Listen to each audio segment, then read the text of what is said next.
Yo, yo, yo, yo, yo. Welcome to another episode of Open for Discussion. I'm your boy, Seymour Reese Ball, and I have a phenomenal young lady on here today. She is out here changing lives as a transformational coach. She's an entrepreneur. She's an author. She's a mom. She's a woman of God. And she's doing it big out in these streets. And guess what? We get the honor to be able to speak with her. So, but before we do, guess what? Kick that intro and let's go.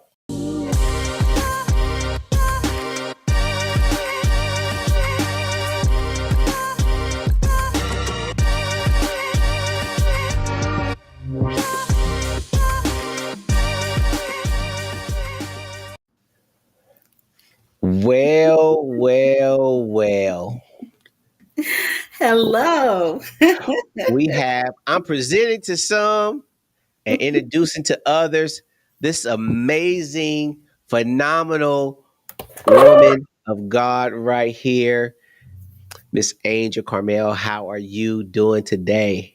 I am better than blessed, fabulous. I am alive. God breathed on me, and so I'm happy to be here. Preach it. Come on, bring this. Come on. We might have church up in here, y'all. Come Yes. on. So real quick story on how we met. Yes. And I normally have a funny story or story of how I met. And so what happened was, she is on this team called the Transformation Team. And they Mhm. are all transformational relationship coaches, and they're all out here doing amazing things. And so I had interviewed one of her friends, Miss Sydney Kelly. And so I pulled up in there live one day. Oh, over 45 tribe in the building. I gotta make sure I give her a shout. I give her props. That's Over right. Already 45 over tribe. 45 tribe. Yeah, in the building. So I pulled up in there live and was sitting there just kind of engaging and chilling. And I think they brought me up on their live in TikTok, and I spent some time with them. Now, this live is like dope. They out here doing they talk about some hot topics. They're out here challenging people to be better versions of themselves, and they're putting out crazy dope content. And so then I was like, oh, I like her. I like how she's speaking. I wonder if she'd pull up on my podcast. So I shot her a message, and she responded, and here we are. Here we are. Here we Here we are. So, so you're doing awesome. Yes, one of the things that I love about social media is the connections. And it isn't just about followers and, gimmicks and trends, but I have met some amazing, amazing people on Facebook, on TikTok, on Instagram, although I'm not on Instagram very much. But all of the social media platforms, they have, cons, there's a lot of pros, and I believe networking is so important. And so, meeting people like you, and through the transformation team, I've met thousands of people that have had tremendous impacts on my platform. That's I mean, you figure it takes the world and make it smaller. Yes, The one of the absolutely. things I like about TikTok out of all the other social media platforms is that anybody that's on TikTok could be in your live if you have the ability to go live. And all the other platforms, I either have to follow you or be your friend or something like that. So that's why I like TikTok. It kind of levels the playing ground for all content creators, Right. and give everybody a fair shake at building an audience. So yeah, I'm the same like you. The relationships that come out of social media are amazing. So Yes, yeah, and it's organic. I mean, you have people that have a facade or a gimmick or whatever that they are portraying themselves, but there's room for all of that, and my content primarily, of course, as your favorite femininity coach, but I have a real weird sense of humor, so I've got some kind of comical content on there just to kind of lighten up the mood, and sometimes I go super super deep, and it just really depends on where Angel is at the time. I might do a duet with someone, lip syncing a song, and then I may start talking about, soul ties, Just like that. just like that. Say she bipolar on TikTok. Yes, literally, literally. And And I'm it's not trying kind to of make how my fun. I show don't want is. nobody to hear that and think I'm making fun. So Right, I'm right. not. Got No, no, no. got got to be sis. Yes, If you're not a Gen Xer and you're anything other than a Gen Xer, you are sensitive. So yes, you know, but if you come for me, I'm here for it. absolutely. So And I got your back. hey, yeah, I better recognize we fight. We Gen X. Right. So We are serious. we fight. So Miss Angel, are you born and raised in Charlotte? Yes, so I am a true grit, a girl raised in the South. And, Charlotte, I was actually born in Gastonia, which is a suburb of Charlotte.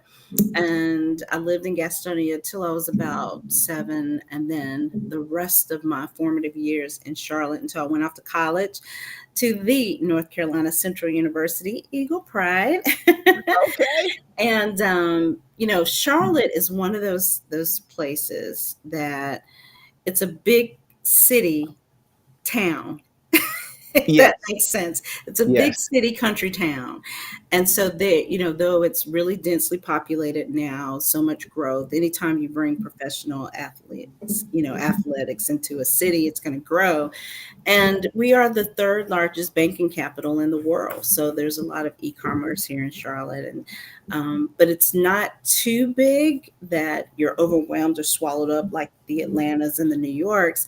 But it's bigger than the Savannahs and the Charlestons, and so so many people are moving here. So many people are moving here. Yeah, Guys, the last time I've been there, we lived in Harrisburg for a Mhm. while, and the last time I went, I was like, "Yo, this doesn't even look like the same Right, place." right, right. I mean, when you get into that university area and all that down, and even the downtown, now you have the train that runs all the way through. The light I'm rail. Hmm. yeah, I'm like, what is going on here? Charlotte trying to come up. Yeah, and the perimeter of the 485 now makes a complete loop. It's funny that you had mentioned the light rail before I left. So I lived in Boston for 5 years, came back. Then I lived in South Carolina for 15 and just came back in 2022. But before I left, I worked for CATS, the Charlotte Area Transit System, and I was one of the accountants that worked on the light rail. So when I when I left, we had just had the ribbon cutting for the red line, and it only went from Pineville to downtown. Well, Hmm. now you can take it from Pineville to uh, Huntersville almost, or Yeah. actually UNCC, basically. So yeah, it was great to come back because when I left, it was 2008, I think it was 2008 or 9 when I left again. Coming back from 2009 to 2022, I almost got lost. I didn't, there was so much that had grown, things had changed, roads that weren't there, that were Right. trees. So, and that's what I love about Charlotte and my little condo that I have because my daughter is gone in college. But I'm looking at Carolina Panther Stadium, Oh, and you so right downtown. I love, love, love, love living uptown. Love it. Oh yeah, uptown. That's right. Uptown, Uptown. uptown. And there's a Up. reason for that. It's not that we're trying to be uppity, but uptown Charlotte is the highest point of the city. in terms of depth. It's the highest elevation. Oh, I So never knew that. that's why it's uptown. I never knew that. I never knew that. So you went to high school in the Charlotte area. Where'd you go? WC, West West Charlotte. Charlotte. Oh, okay. West Charlotte. Yes, yes. Class of 1990. 1990. Uh-oh. 1990. 35 years next year. 1990. Man, what was I? I was a sophomore in high school in 1990. That was when I graduated. And this year will make, well, actually, May 14th of this year marked 30 years that I walked across the stage of North Carolina Central University. So homecoming is going to be very special for me this year. Okay, so I have a friend whose son plays for North Carolina Central. He's going into his sophomore year, plays football, and they're Okay. from Alabama, Awesome. and he enjoys it. He really enjoys it. So let's start to look at your life, right? Like, Okay. so you born and raised in Charlotte. How Mhm. was you? Are you the oldest? Are you the youngest? Are you the middle child? So, would you believe me if I said I am the oldest of two girls, and my baby sister, my mother was pregnant with my baby sister my senior year of college. So she'll be 30 in September. What?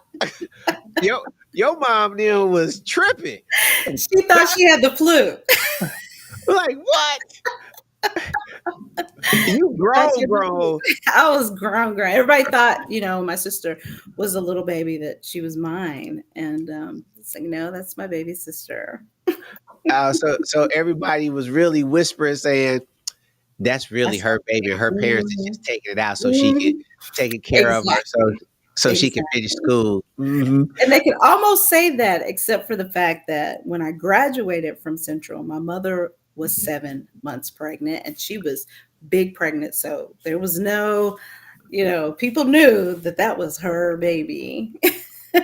So technically, you grew up an only child. Technically, because my biological father and my mother divorced when I was two. Uh-huh. My mom remarried the man that I refer to as dad, because he's been a part of my life since I was 5. And so when my biological father remarried and had my sister, my middle sister, and so she's 37. So Okay. for to answer your question, yes, I grew up as an only child, because by the time I left for college, all those years before, it was just me. And so I always chuckle when people say, "Are you the oldest?" I've kind of been the oldest and the youngest, the baby, if you will. Yeah. Mhm. Yeah. That's a weird combination. Yes, yeah. Like you know, you come with a certain set of rules. Like you the only child, so some things. So you got that only child syndrome stuff, and Yes. I'm sure I can relate because I'm the youngest of three, but I was the only one living with my dad. So Mhm. I'm a and I'm the only boy. So Oh, yeah, so that's so same. you get that. So you got that spoiled thing going on, but Yes, then you also got that maternal thing going on because absolutely. so that's kind of a conflict. But by the time your siblings were really out here moving, you were already beyond the spoil. It was like, oh, okay, I can go hang out with them and be the big sister and take them Right, all the cool stuff. Okay, right, grown, grown. grown. Grown, grown. Yeah, and I have one nephew. My middle sister has a little boy, and he is just amazing, Judah. He is just as smart as he can be, and so he's the only grand on my father's side, so he's spoiled now. Yeah, those only boys. It's life for him is going to be very very easy because he's Yes, the only yeah, boy. That yes, it's Man, it's just something about us boys that families love. I don't know what it is. Hmm. So were you popular? Were you popular in high school? Were, were you in part of the in crowd? Yes, and in a positive and negative way, unfortunately. So, I was a cheerleader, part of the Beta Club ambassador. And so West Charlotte was very segregated when I was there back 30 years ago. Unlike it is now, it's primarily African American, but it Yeah. was very, very diverse when I was there. And so I guess I should say desegregated. But the thing about West Charlotte then was the alumni base was so instrumental in the success of the school, and it just kind of tapered off. But the mayor's daughter was there. Harvey Gantt was the mayor at the time. Uh-huh. His daughter Angie was there. She's my classmate. We had some of the upper echelon African American families sent their children to West Charlotte at that time, and some of the very upper class whites sent their children there because West Charlotte was one of the first magnet schools in Charlotte Mecklenburg schools. So it was a really, really good school. A lot has changed since then. It's still a good school, but it's more Title One now. Yeah, for And sure. so I had a car, my girlfriends had a car, my boyfriend was a captain of the football team. And You I had a said, car in high school? I did when I turned 16. All my When you girlfriends. see? Yeah. Yeah, I had a Toyota Cressida, Uh, which I guess when they stopped making those, the Camry replaced it. So it was equivalent to, a Camry, I guess you could say. so you were rolling in high school at 16 as a sophomore. Ah, Junior year, I got. junior year. So okay. So you were the popular kid. You were the in crowd. Yeah. Um, you were in a school that was desegregating, or because West Mhm. Charlotte now, you would, if going into West Charlotte now, it's African predominantly American. Yeah. black. Yeah, just like you said, yes, predominantly African American. But when you were there, um, it wasn't. Now, how was the culture? How were you able to, like, find your identity as a young black woman in a space that probably didn't warrant it, you to be able to do that? So what's interesting, and that's a really good question. Uh, when I first went to West Charlotte, because we had high schools and junior high schools, and so Uh-huh. there was only two schools in Charlotte Mecklenburg that had ninth grade, and that was West Meck and maybe Harding, maybe. But every other high school was the traditional 10, 11, 12. So when I went to West Charlotte, it was probably 50-40-10, 50% white, Uh-huh. 40% black, and 10% other Latino, Asian, but 10. So it was a nice balance, 50-50 of brown and black people. Well, because of uh, our class, my class of 90 were the first to be bused to West Charlotte. Okay. So it wasn't a neighborhood school any longer. There were kids that were riding the bus 30, 45 minutes to get to West Charlotte because it was one of the first magnet schools. And Charlotte Mecklenburg was trying out the magnet school. Well, the program was so popular that more and more people wanted their children at West Charlotte, Myers Park, and then Providence High School opened up my junior year. feel so old saying that because it's been around forever. But I remember when they broke ground and built it with bond money, Providence High School. And so the culture was great. I was president of the international club my senior year. And it Okay. was basically a club of all cultures, every single culture. I was extremely fluent in Spanish. I was taking Spanish 5. And so I was elected to president of the international club. Well, you would have pockets of people that would hang around one another in terms of their ethnicity, but it wasn't a, these are only, the upper class black kids, the lower class black kids, the Asian kids. Though we kind of hung out, but we still in class, we got along, we Hmm. communicated well. So it was a nice blend. The bitter about me being in the popular group, um, I was a mean girl, Maurice. I was a mean girl, I and was gonna ask you that. and I it's something that I'm not proud of. And there was a young lady that we bullied, and it didn't resonate with me how damaging that it was, because she didn't dress like us. She wasn't popular. She wasn't pretty. She didn't have all of the nice things. And back then it was, the Agner and the Jordache and Gloria Vanderbilt and members only jackets and all that stuff of the 80s, 90s.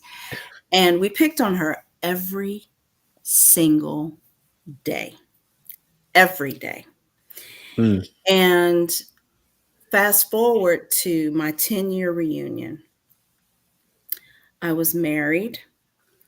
I was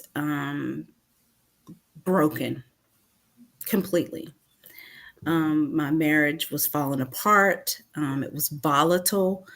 And I came home wanting to escape from that because it was a facade. Uh-huh. He was an up and coming attorney, I an accountant at the time, mortgage broker.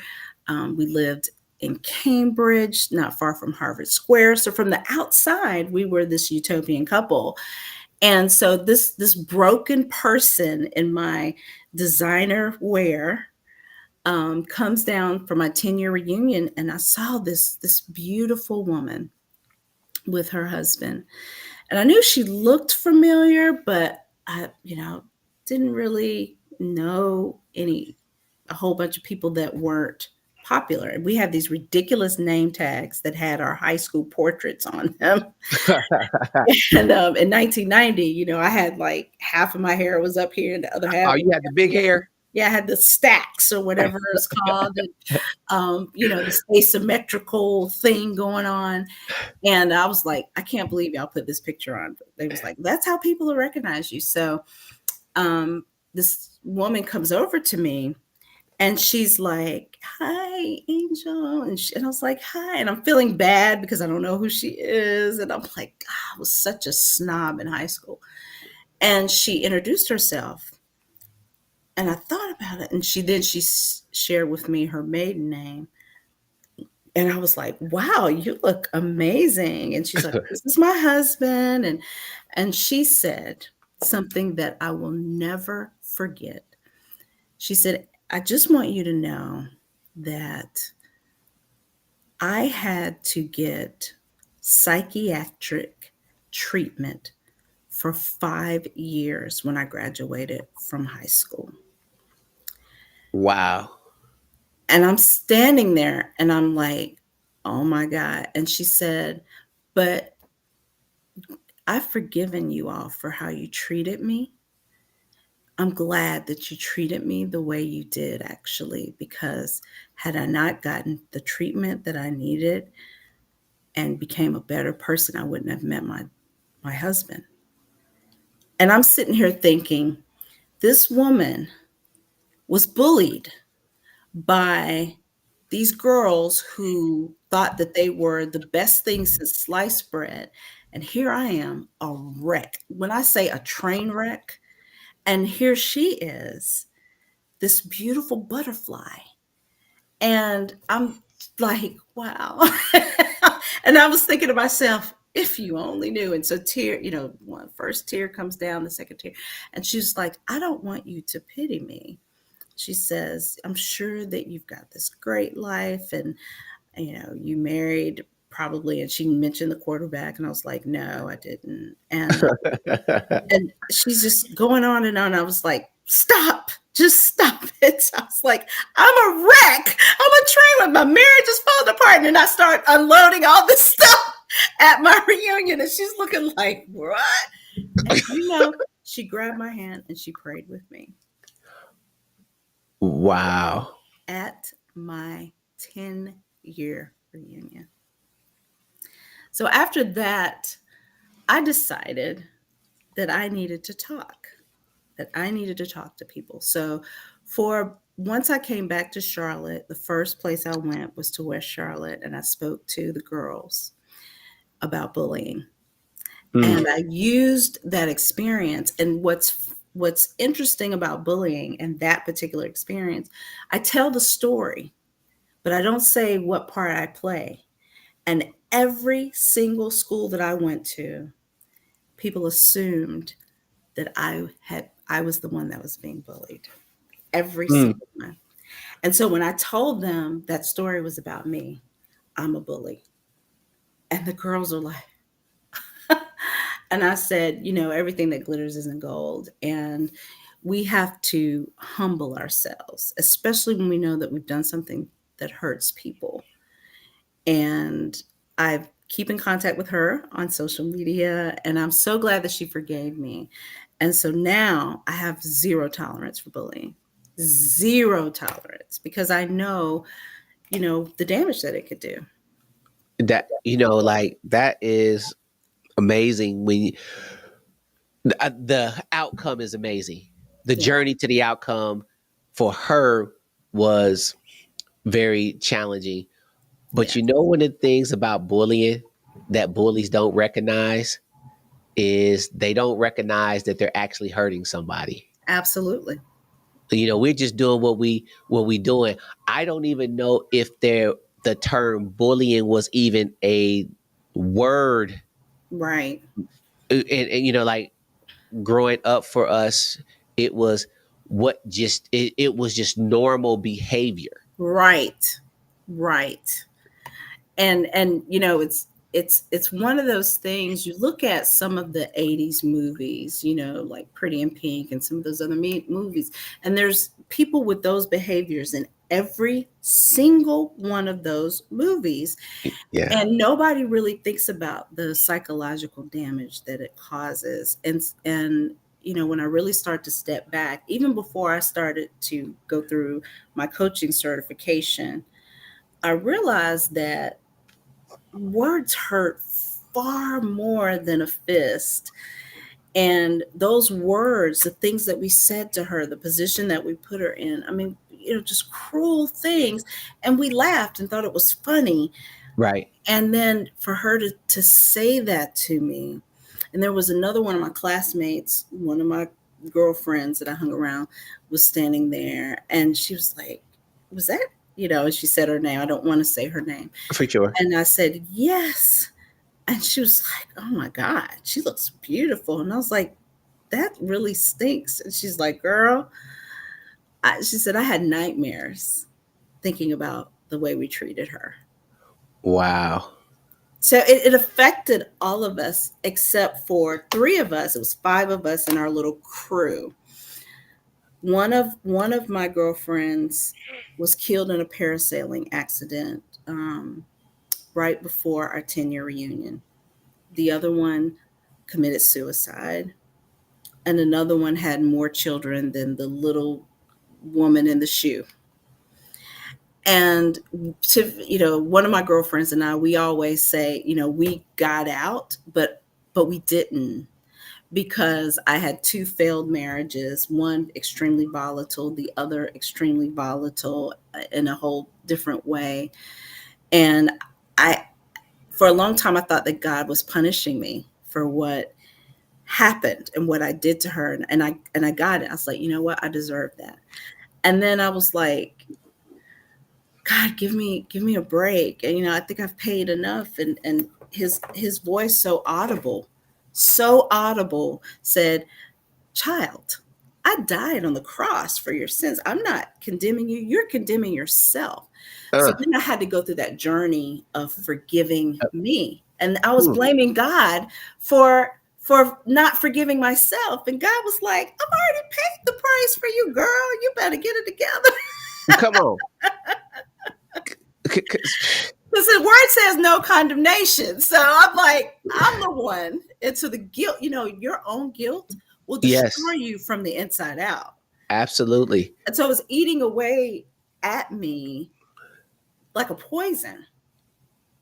And so I took that shame and packed it. Then the shame of my picking. I thank God for my daughter, and I thank God for forgiveness, and I thank God for healing. I prayed for my ex-husband, my daughter's father. Now he's married to an amazing woman who treats our daughter like she's hers. That's Hmm. my daughter's bonus mom. She has an amazing relationship with her father. I have a great relationship with him. We co parented our daughter, even though there's an 800-mile difference. Co parent her from a distance. She spends time up there with him. And because I had to forgive myself for that choice, but I didn't do it after I got married. I didn't go through the healing journey. And so I just had a pause. I didn't date. And I was like, let me get past this divorce. And that's one of the things that when you get out of one relationship and you just pause, only thing you're doing is putting your pain on pause. But if you don't do Right. anything about it, you're going to carry that same pain into the next relationship. And that's exactly what I did. Got married again, same man, just different face, different name, same pain.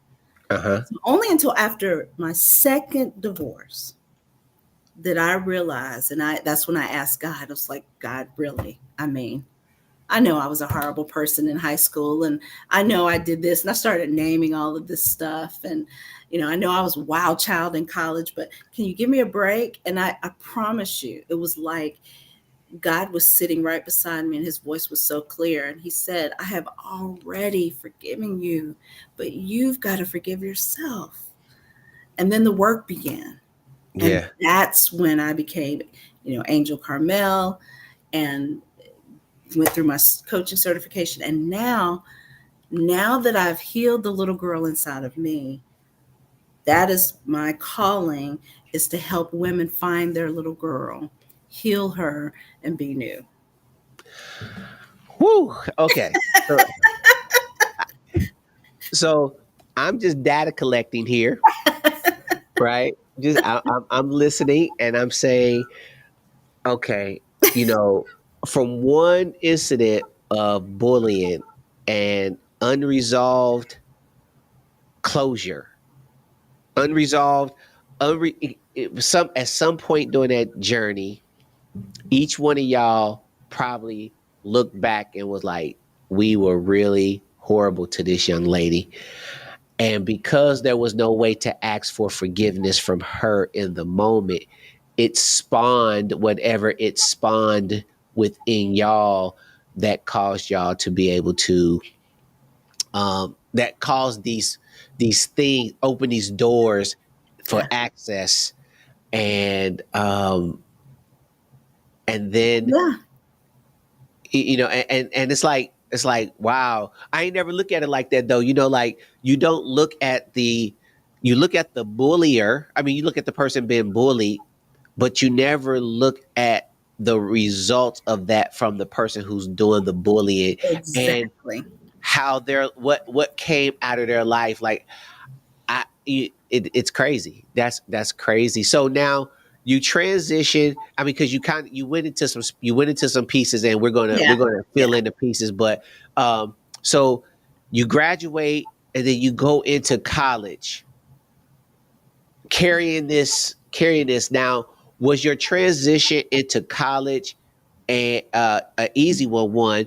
And did you carry the shame or the guilt of what you had did in high school, or by that time had it kind of just, it didn't kick in till later? Yeah, the epiphany didn't hit me, unfortunately, until that moment at my reunion 10 years later. I had already graduated from college. My transition into college was interesting because my parents really wanted me to experience the world, quote unquote, in different cultures. And so Mhm. the summer before my senior year in high school, I was extremely blessed to be a part of the Young Americans Abroad program. It's a national program in which high school students are able to go abroad for the summer. And so that summer, 1989, I was able to tour Europe. So I spent several weeks in London, England, several weeks in Paris, France, several weeks in um, Zermatt, Switzerland, several weeks in Florence, Rome, and Venice, Italy, and then Heidelberg, Germany. And that experience was amazing because here I am, this girl raised in the South, and all I knew was black people and white people. There's black people and there's white people. And then you have the other people, Latino, Asian. That's it. Mhm. Mhm. And so it opened my mind that I could see there's all kinds of black people. There's all kinds of white people. There's Right. all of this, all of these things in these different cultures. And I'm so glad that my parents did that. And I have to tell you this funny story. While I was away that summer, a very good friend of mine, and he's going to be watching this podcast. Kenny was one of the best barbers in high school. Like adult barbers would watch him. And that was back when you had cosmetology and shop and all of these trades that was in the high school curriculum. So at West Charlotte, Mhm. we had this whole, and they just brought it back last year, but we had this whole beauty shop where you could go and get your hair done because these ladies were getting, cosmetology licenses in high school. Well, same with the barber. But Kenny, I think he was born with clippers in his hand. And so he was so good by our junior year that celebrities would come to the shop that he worked. Now this is a junior in high school. They would come to the shop where he worked at to get their haircut. That summer, while I was in Europe, New Edition came to Charlotte and they, were on tour. And this was during the Over the Blue Moon album. And they went, Ralph, Michael Bivins, and Ronnie DeVoe went and got their haircut by my classmate. Well, that particular year, I had been on homecoming court, and Kenny had a yearbook at the barbershop. Ralph Tresmont was sitting waiting for his hair to get cut. He was cutting Michael Bivins' hair, and he's flipping through the yearbook, and he's like, "Who's this girl?" It was me. And Kenny was like, "Oh, that's my girl Angel." And he was like, "Call her. I want to meet her."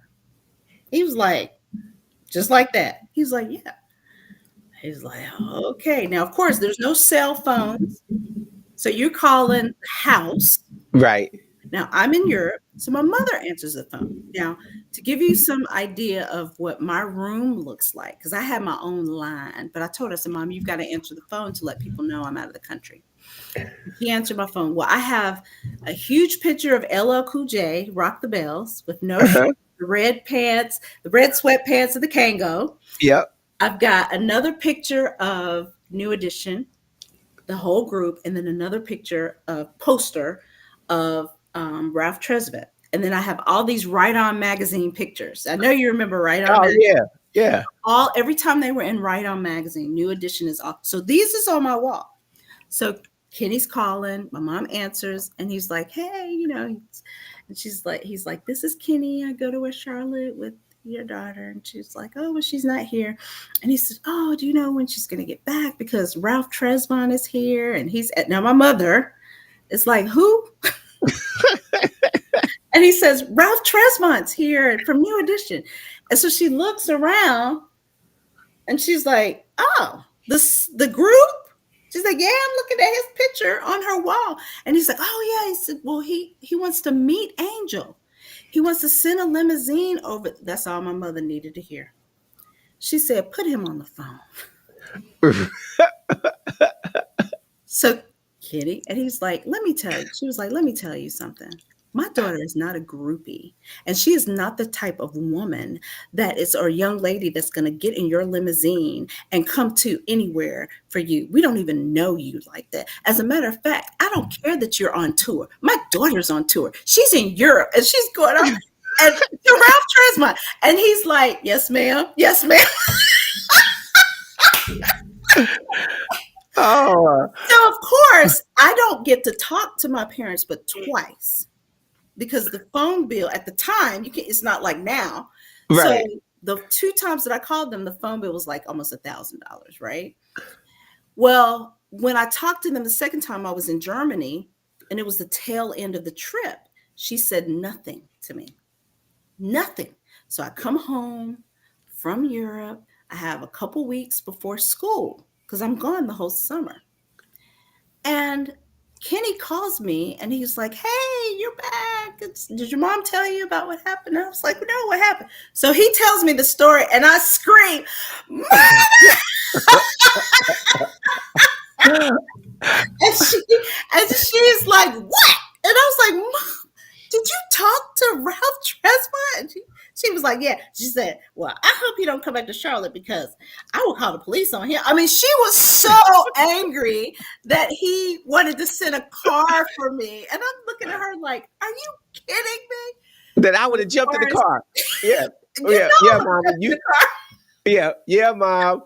I would have jumped in the car. Yeah. Exactly. But he still teases me to this day. He still teases me about that. And I never got a chance to meet Ralph. I never got a chance to talk to him. But he talked to my mother. Well, we could possibly talk about that offline. Right. But it was great. It was great I because might know somebody that knows you might know somebody. somebody. Yeah. You know what? Yeah. Well, I'm sure I know Ralph is happily married, but I'd love to say, hey, I was the I girl mean, in the yearbook. still, if you have an opportunity, Oh, I'd love to say yeah, hello to Ralph. we'll I we talk offline. Okay. We'll talk offline.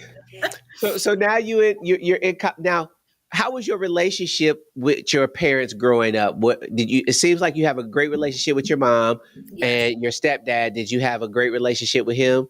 Yes, absolutely. Okay. He was in my life. So my mother is definitely my hero. When she got pregnant with me, she was a freshman at St. Augustine and she came home and my grandmother who was not having it, she was like, "Okay, you're you're going to get married and you're going to stay in school." And she was like, "Okay." So, at that time in the 70s, there was no getting pregnant, you get married. So, For sure. but my mother was so determined to go to school. So she and my father, they got married. He was in the Air Force. He didn't go to college at the time. And they traveled we lived a little bit of everywhere. Well, they separated and it two got divorced.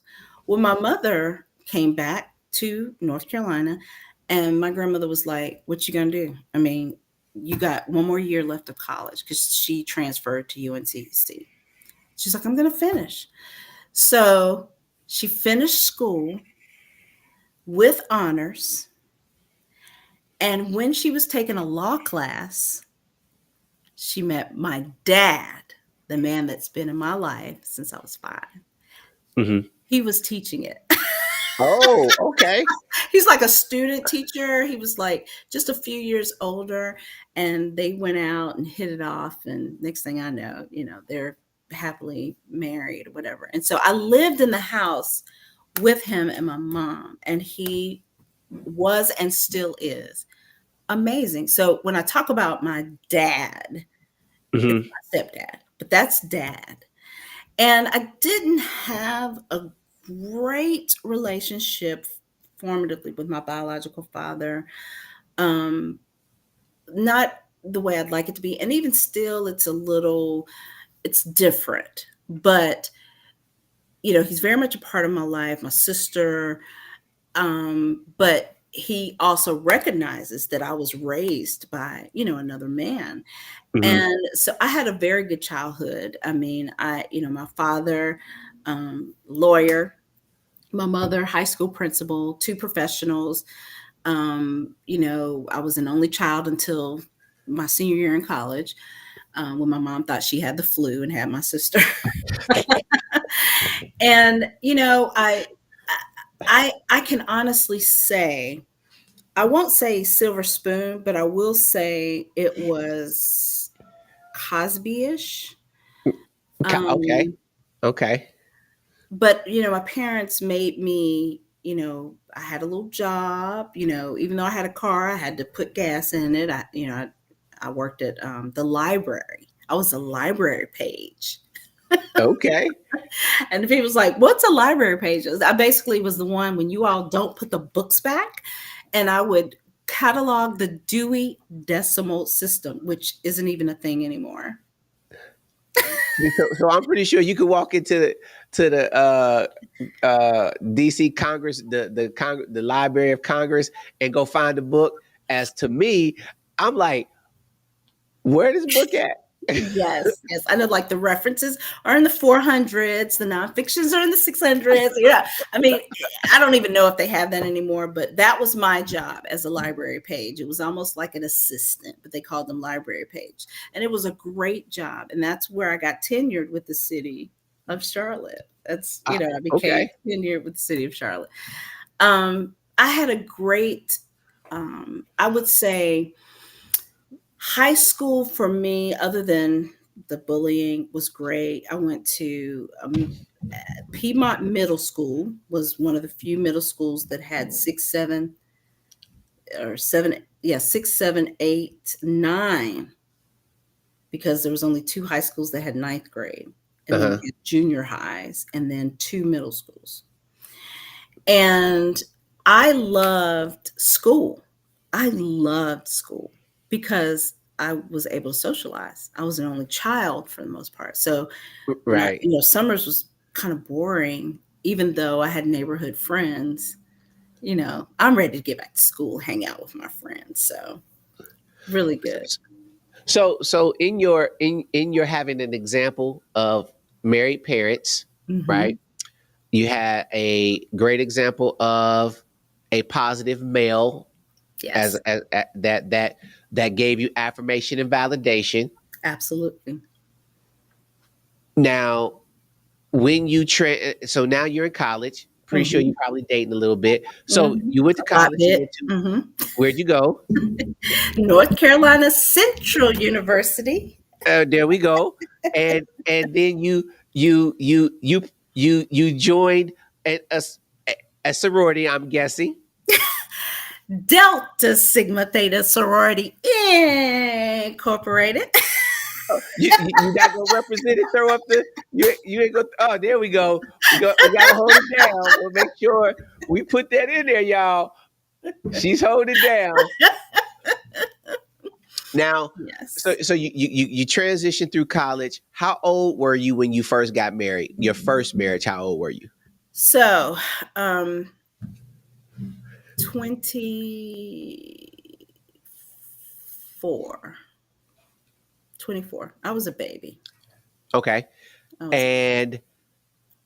And did this guy have any of the qualities of your father? Absolutely. Yes and no. So when we met, I was working at NCNB, North Carolina National Bank, now Bank of America. I was a assistant branch manager. He was in law school. He was in law school in Massachusetts, but he needed to do an internship. So his internship brought him to Charlotte. And my dad's law firm was right across the street from the branch that I worked at. And my cousin um, worked at a law firm behind the building. And so I knew all of those lawyers through my dad's. Mm-hmm. And she came in with him, with my ex husband, then at the time, this law student, to show him how to open up an IOLTA account, a lawyer's account. And he asked about me, and she's like, "Oh, that's my cousin Angel. I was going to introduce you to her." And so she brings him over and introduces, and we're looking at each other like, "Gosh, I know you from somewhere. You look so familiar." It turns out that he went to North Carolina Central as well. But Wow. we literally knew some of the same people, and we were convinced that we had been to some of even the same parties, but our paths never crossed. And one of the people that was in our wedding, I was really, good friends with. I knew him. I didn't hang out with him, but I knew of him.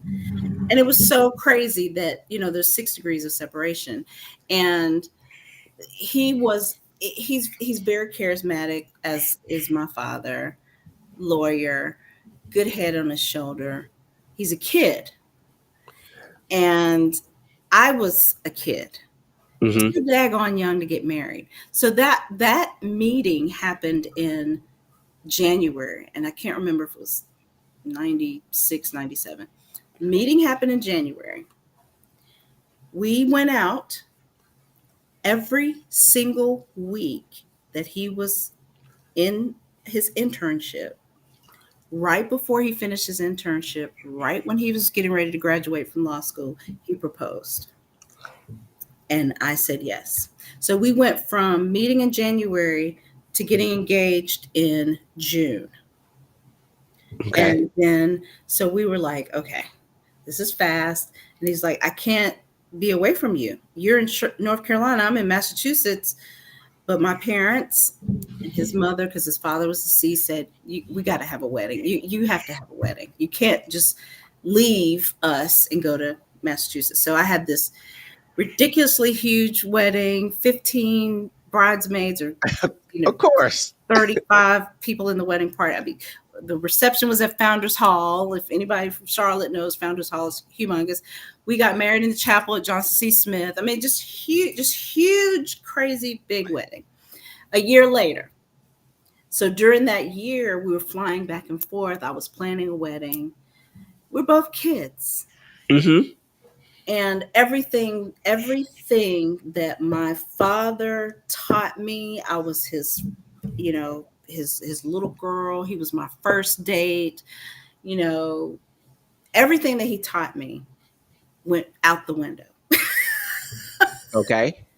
And so it was just a myriad of just bad choices, from college to that marriage.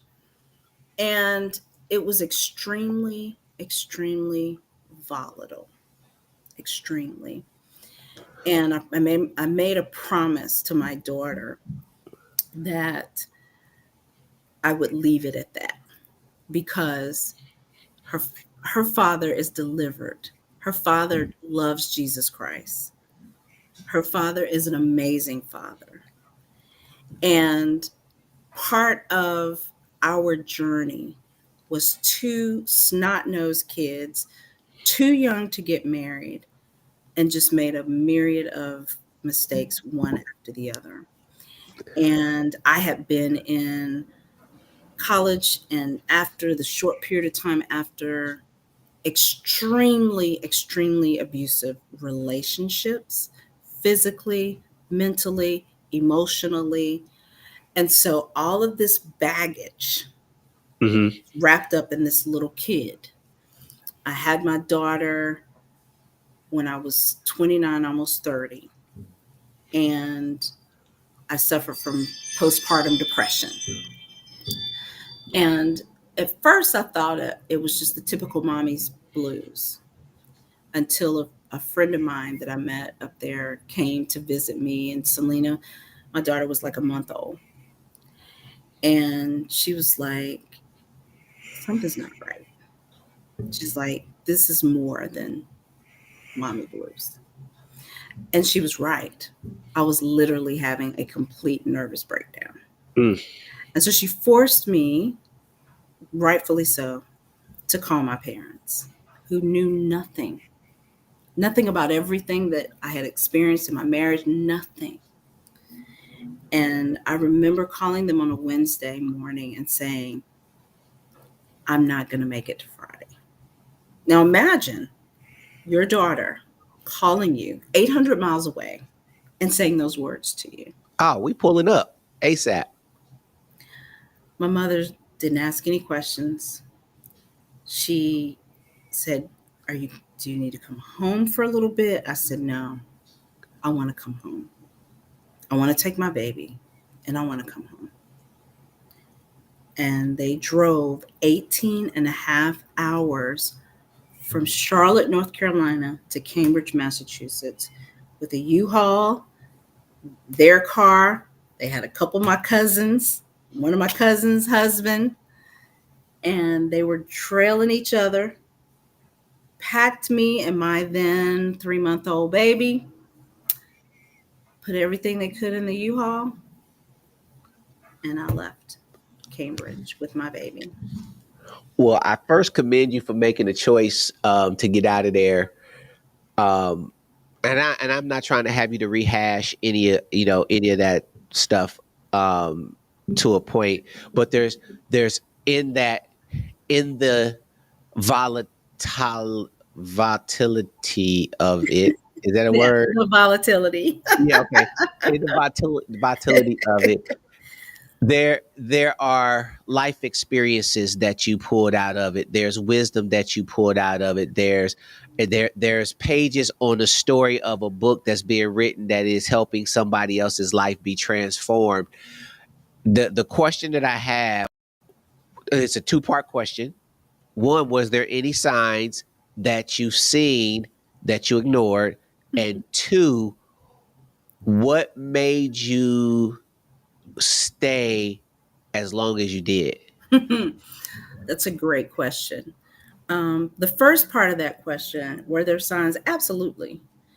And making a choice to ignore the signs for the sake of the second part of your question, pride.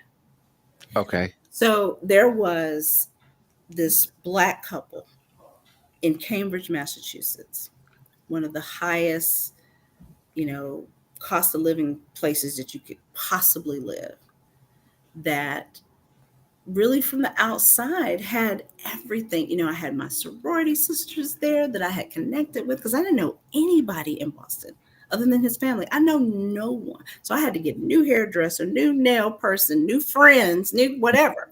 The essentials. Exactly. And I couldn't communicate to them what was going on because I'm dressed in my designer clothes and my beautiful things, and we got this beautiful brownstone in Cambridge, and so I can't. I'm married to a lawyer. You know, are you kidding me?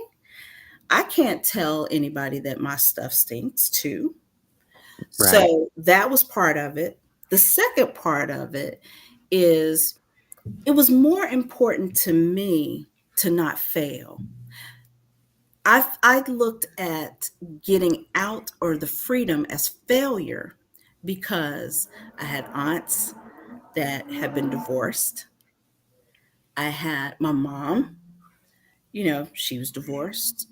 Even though they all remarried, my lens was I want to break that cycle.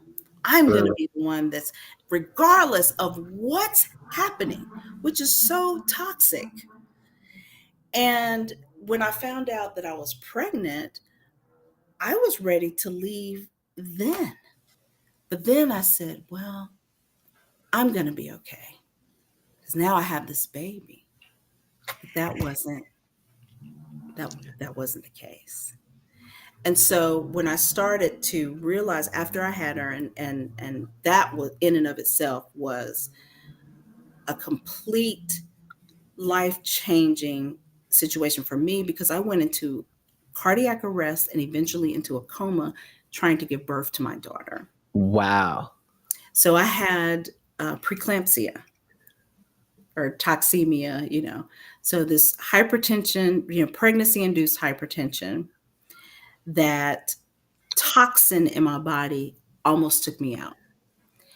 And so when I finally got through that, I had an emergency C-section and all of this. Well, there's so many things that happens emotionally to a woman's body, period. But then you go through that major surgery. And then on top of that, I began to sink into a downward spiral. And all I could do was just make sure that my daughter ate. I Hmm. didn't have the energy to even bathe myself. I didn't have I cried for hours, but I held my daughter. I fed my daughter. And then when she'd go to sleep, I'd try to go to sleep, but I couldn't because that was my opportunity to cry, to be sad. And that sadness turned into days, into weeks, into months. I did get to travel home once. So then I had to put on a face because I had to be perfect with this new little baby. Now, mind you, in 2001, what happened in 2001? In September. Oh, September. 9/11, right? So Yeah. when I came home with this little infant, 3 weeks, it was 2 weeks post 9/11. So I get on an airplane. That's how much I wanted to come home. But I didn't have the guts at the time to stay because I Hmm. couldn't, because my pride wouldn't let me, my ego wouldn't let me. I was like, nope, nope, nope, nope. I can't tell anybody. And there were so many opportunities, and I would have a cousin I'm gonna come over and hold the baby, and I could feel myself wanting to tell her what was going on, but I couldn't do it. I had to be completely broken to finally say. And then that took the help of my friend that came over and saw me. Had she not come over and saw me in the state that I was in, you know, God only knows. So, okay. It's so much to unpack, I know. No, no, no, no, no, no, no, no. I'm just trying to form my questions because what you're dropping is high volume content for somebody's life who is in that situation currently Right now. right now, Mhm. who is a prisoner to themselves and a prisoner to the perception of other people. Here's my question that I want you to that I just the question is, oh, it's a two-part question, another two-part question. At what point did you have that encounter with God? And then the second part of that question is, how important do you think being delivered from people is in your journey? Oh, oh my God. So the first question, it really, it really didn't happen until after I was removed from that situation in terms of my encounter with God, because I was just going through the motions when I left. It was just I can look back now and see that I wasn't myself at all. And my faith, there it was like a blank canvas. It was like, I'm leaving. I've got my baby, and now I'm going to be with my mom and dad. And to be honest with you, there's a lot of those months that I don't even remember. And I thank God that my mother really cared for me and my infant daughter. Because even when I came back to Charlotte, I still had untreated postpartum depression. Mm, My mom didn't know what was going on. All she knew, because mind you, I hadn't shared anything with my parents. So they didn't know why I was crying all the time, why I was sad, why I was leaving my husband, why is she, but they didn't want to pressure me because they knew that I was so fragile. When I finally told them what was going on, I remember my dad saying, who is a preacher as well, so I'm a PK. Uh-oh. So he used to say, when he's retired now, but when he used to practice law, he would say, they get locked up and I'd save them more one way than the other, because he was a defense attorney. So I remember him telling me, he's like, you know, this is bigger than going to church. This is bigger. This is something bigger than just praying about it. And my father's a big proponent of, yes, praying works, absolutely, but God gave us doctors for a reason. And so I went finally. My daughter at the time was maybe 5 months old. I went to the doctor's. Here I am, still crying every day, 5 months into this mommy thing. And then that's when they diagnosed me with postpartum depression. So then I still hadn't had that revelation with God, because then I was too drugged. I had medication to wake me up in the morning and medication to put me to sleep at night. So Hmm. I was in this drug fog. Only until after my second marriage did I have the real revelation, Mm. years later. And so when we finally divorced, it was, my daughter was 2, the irony. I was 2 when my biological father and mother divorced. My daughter Hmm. was 2 when we divorced. And I think, as far as the people, I still struggled, even at that point, with sharing with people, because there was something inside of me that still had an ego that was so big, until, and I am a member of the Park Ministries. At the time, we were on, um, when I first joined the church, we were on Beatties Ford, the old campus in front of West Charlotte. Then we moved to the newer campus down the road. I believe my daughter at the time was maybe 4 or 5. And Bishop Alexander asked, after he preached, he asked if there's anybody that's struggling financially. He says, the Spirit of God is telling me. Now, had my MBA, all of this, great job in Boston. But I came back, I started over. I was Hmm. school secretary. Okay. I wanted to have my own place. I had gotten a little apartment, but I was struggling financially. I think I made maybe $30,000 in 2003. And he asked for anybody. He says, the Spirit is telling me that there's some people here that's struggling financially, that, may not have a job, or have a job but not earn. Don't be prideful. I want you to come to the altar. Now, at first, nobody went. And then I saw this couple go down. They were holding hands and she was crying. And then I saw another man go down. And there was about 5 people at the altar. And I'm sitting here and I'm like, girl, you know that you are broke. You don't want to ask your parents for anything. You got this child you have to care for. And something just lifted me up. And I went down to the altar. And do you know, he gave each of us, I think it was like $500. Just, and people were coming up to me after church. Oh my God, Angel, I had no idea. What do you need? And that is when I realized that when you don't share your truth to the people that can help you, you block your own blessing.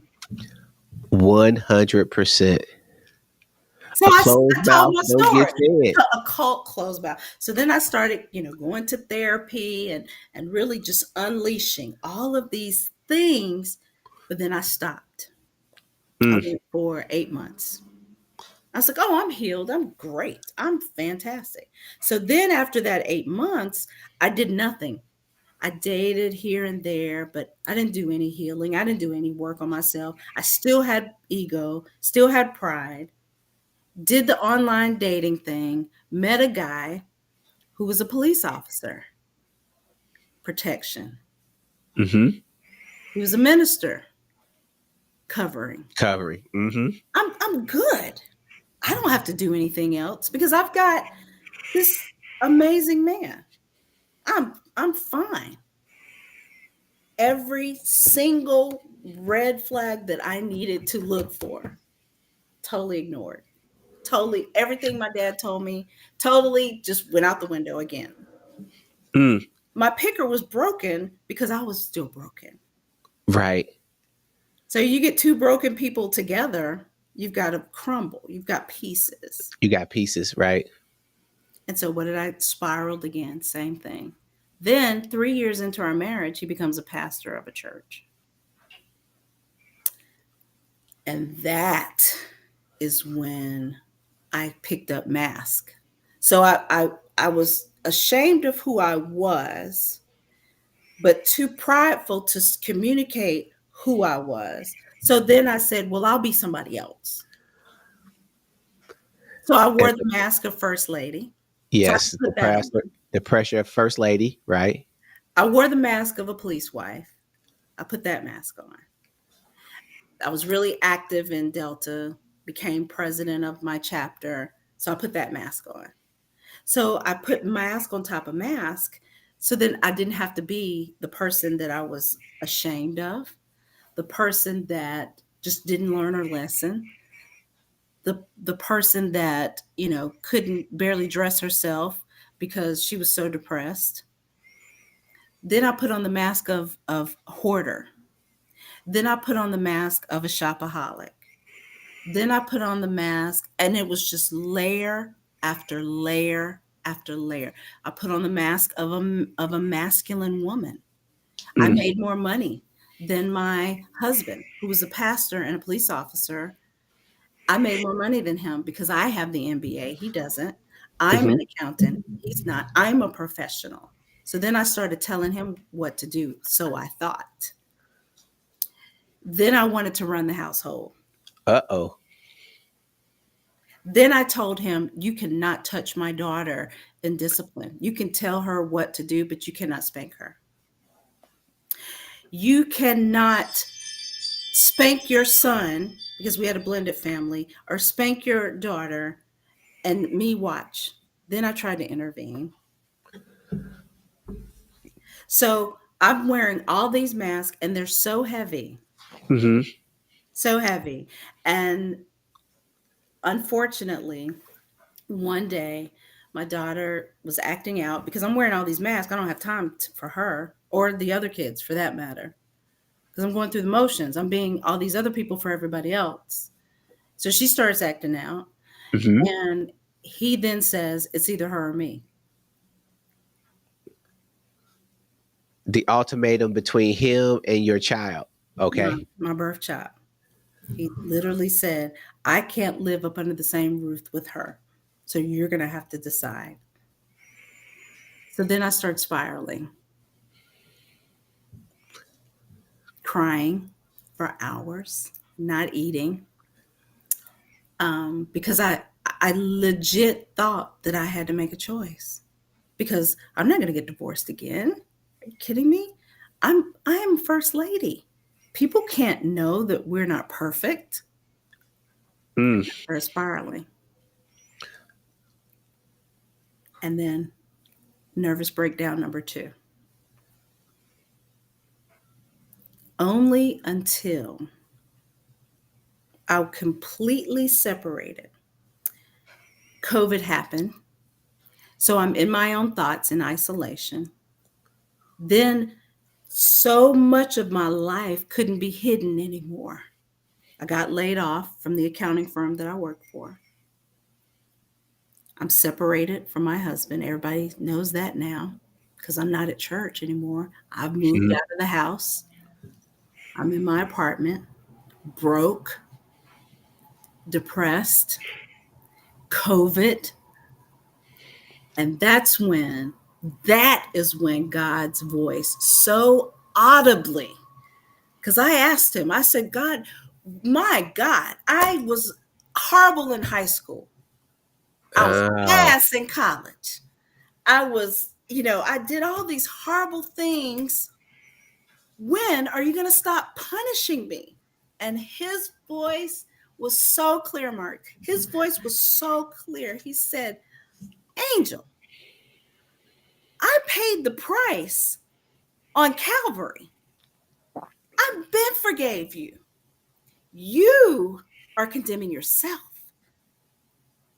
And I was like, huh? You need to forgive you. And I was like, God, don't know me. I don't know who I am anymore. mm. So I started unpeeling. I went to therapy. I was in there 2-3 times a week. We had to unpeel.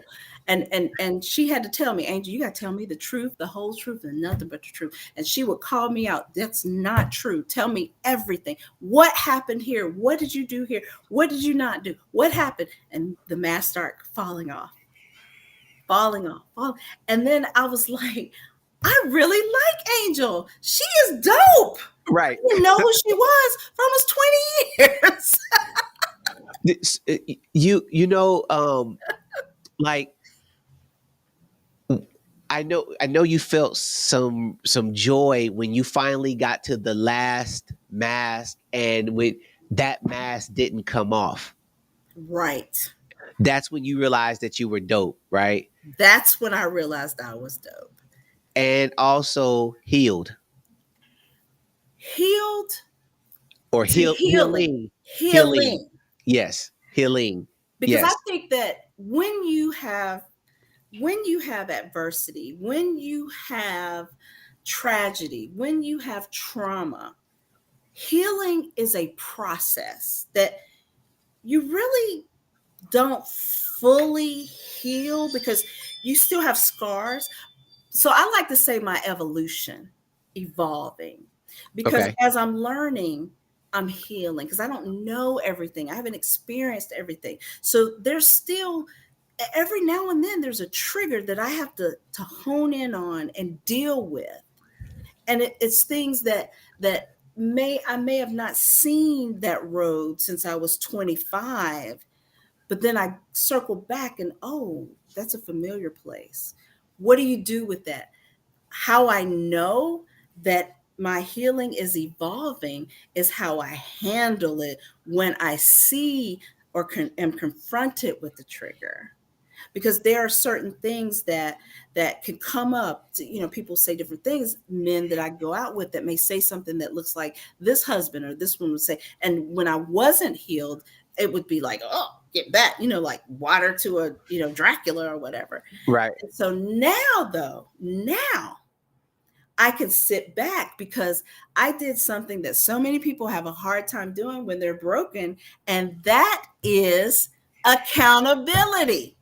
Accountability. I had to totally unmask and take full accountability of what I did, Mm. my contribution to the demise of the relationships.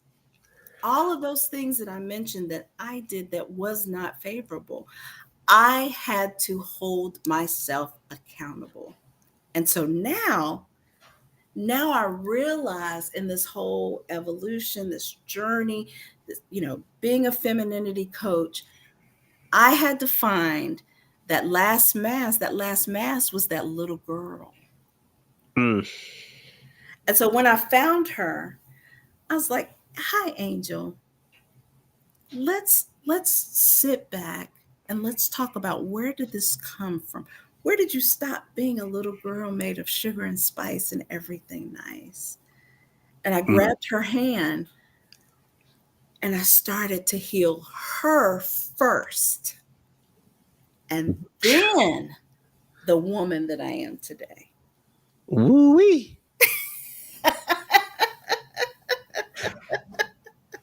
That is some good stuff right there. Oh my. That is um in the preaching world, First Lady. They say that dog a hunt right there. Yes, yes, Uh, yes, yes. oh man, that's amazing. And again, even in this situation, on the second one, the, it it's it's all part of a story that is being written, Absolutely. that is being so I love hearing it, and I'm sure there are some other pieces in there, Oh, but yeah. these are the pieces that we need, Right. right? So here's a question. Mm-hmm. There's somebody listening that's listening to this out of all your followers, my handful of followers, however many people is going to hear this and repost this and things like that. Somebody's at a spot of ready to give up. Mm. What are you saying to that person right now?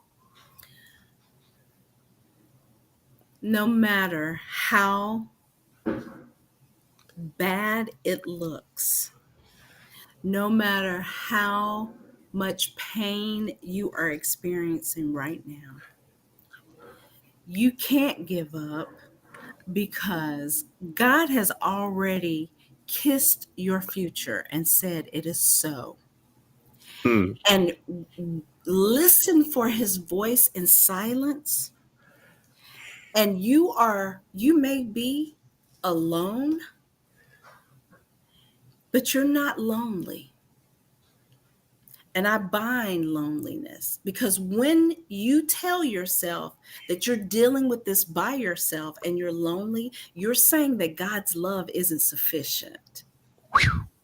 So now know that where you are right now, God is just waiting for you to take his hand.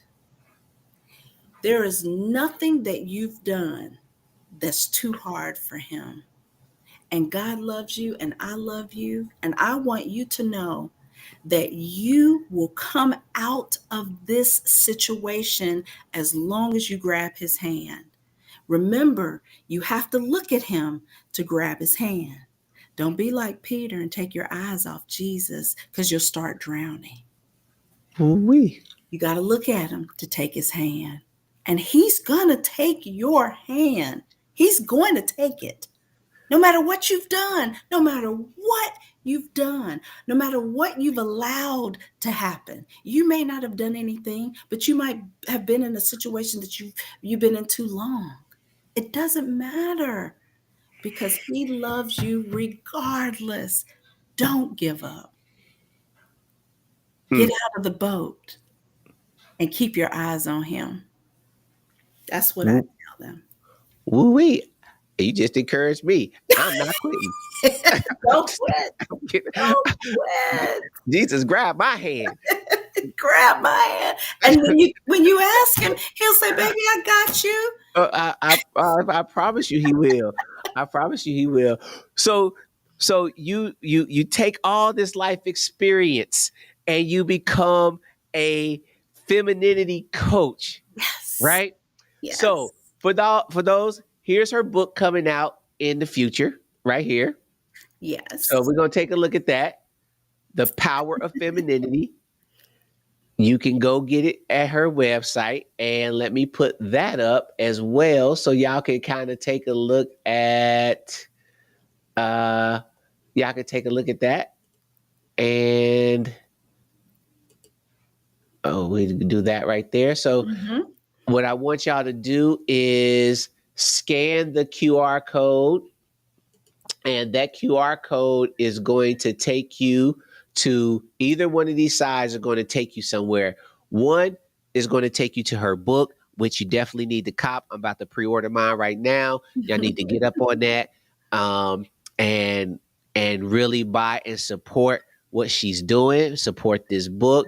If she comes in your area to speak, if she does anything, y'all need to pull up on her. You need to tap into her on TikTok. Here we go. We're going to put the TikTok up right here. That's me. That is her. So y'all need to just go ahead and tap into her on TikTok and follow her on TikTok and join the conversations that she's having. And as you can see, y'all just walk through her life. So you know that she's tangible.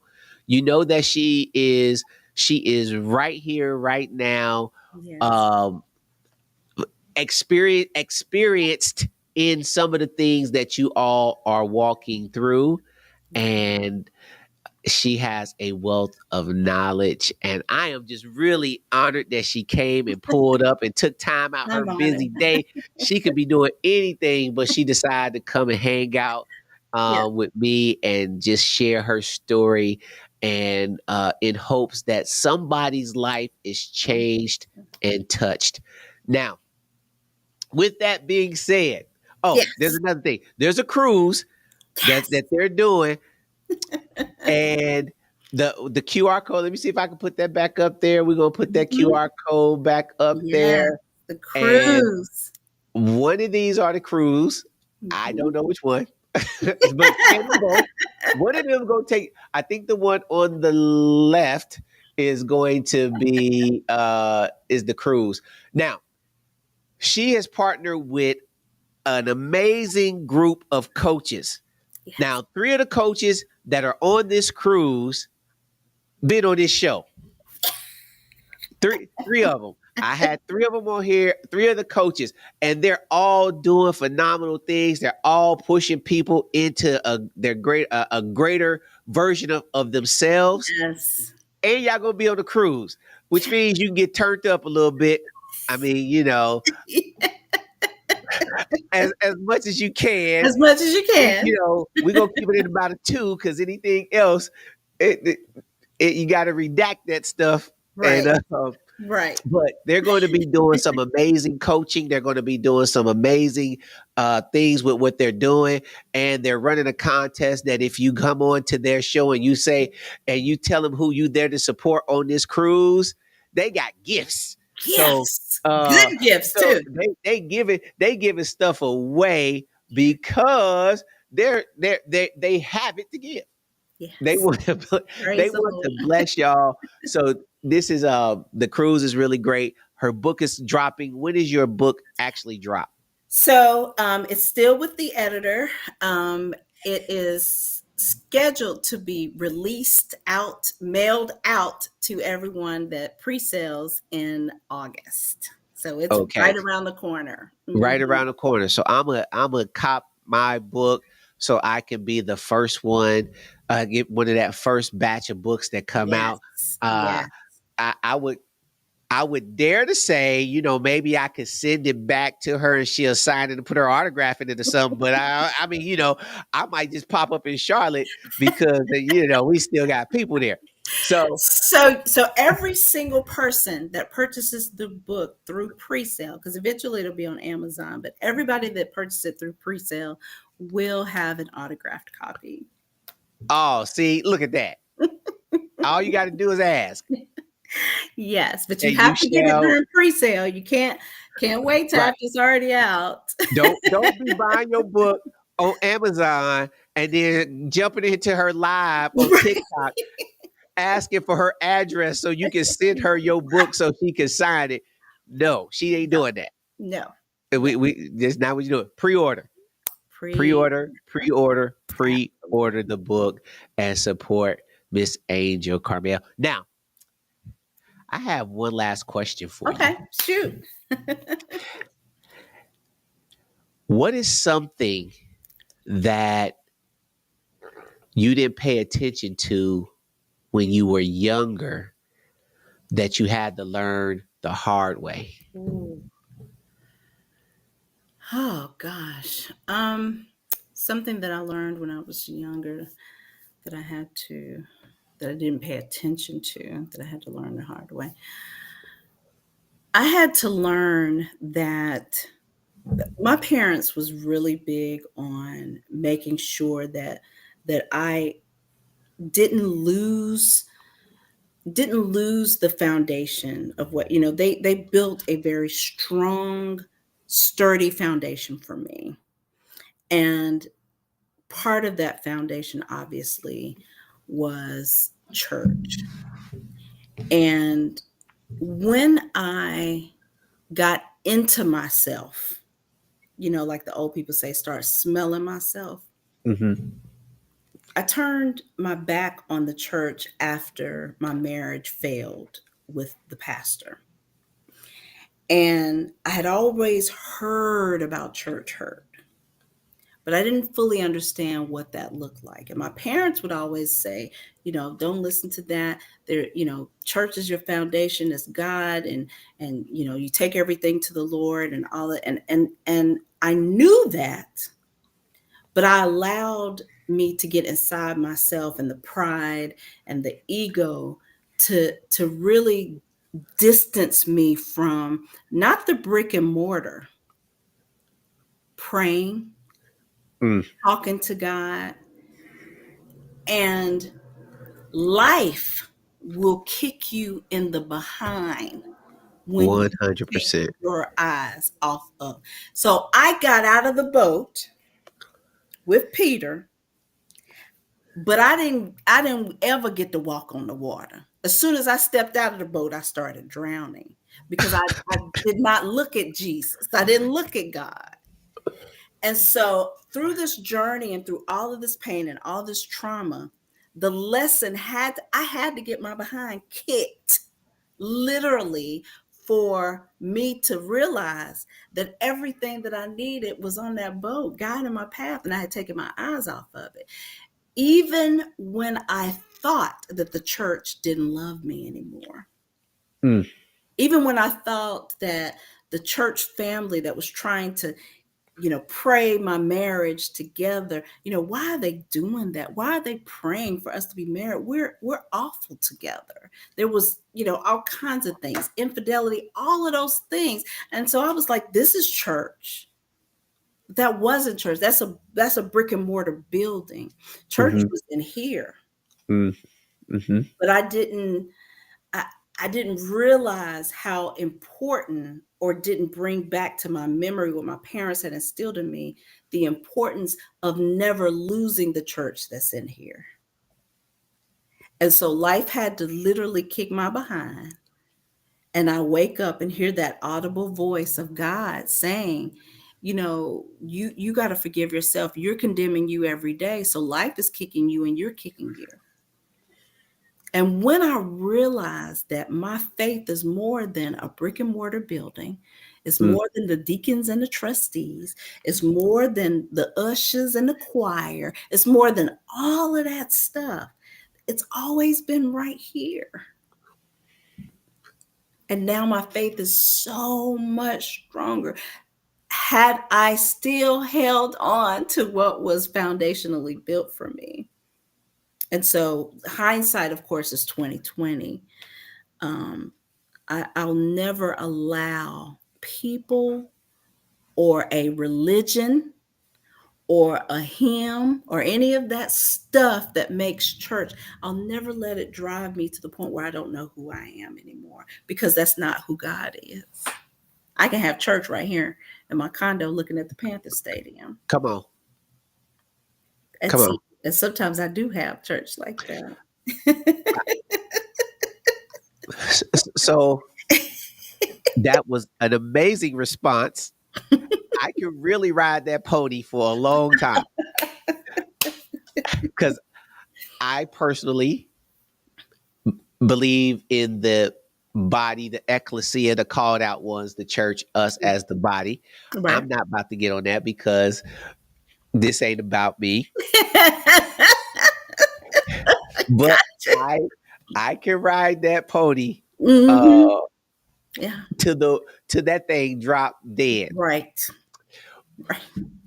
So I think that what I heard from that is, regardless of where you are in your walk, don't allow the definition of church or the perception of the people in the building that makes up the church to drive you to lose who you are Absolutely. as a child of God. Absolutely. And I had to Well, learn that lesson the hard way. but that's another chapter in the Yes. book of the life that is there that is still being written by Absolutely. the author and the finisher of our faith. And Absolutely. you know, I could say this. I think that you're an amazing person, Thank you.